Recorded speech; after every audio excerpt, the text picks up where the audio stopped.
दैनिक super Bharat Marathi वृत्तवाहिनीवर मी आशिष बडवे आपले स्वागत करतो। आजच्या ठळक घडामोडी।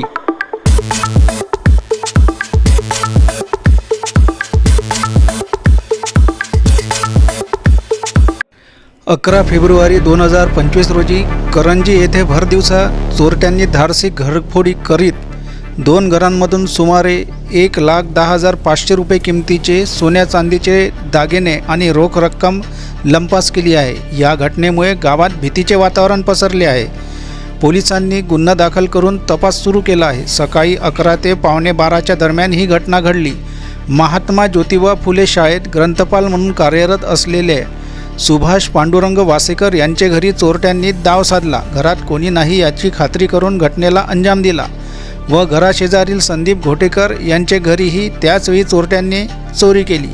पांढरकवडा पोलीस या घटनेचा कसून तपास करीत आहे।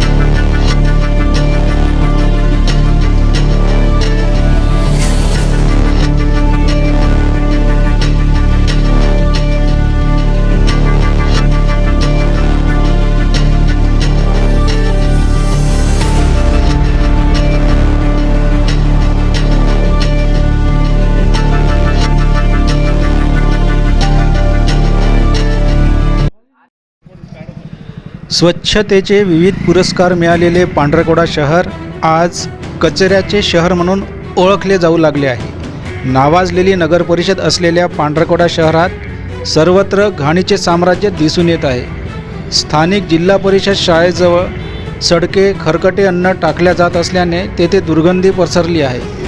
तर नगरपरिषद प्रशासनाच्या दुर्लक्षित धोरणाने अनेक ठिकाणी कचरा जमा होऊ लागला आहे। त्यामुळे शहराचे विद्रुपीकरण होताना दिसत आहे। यावर माजी आरोग्य सभापती अंकित नैताम यांनी तीव्र प्रतिक्रिया दिली आहे।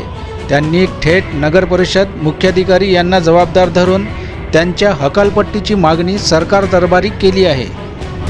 पांढरकवडा शहरातील दैनंदिन साफसफाईच्या कामाचा वार्षिक ठेका दिला जातो।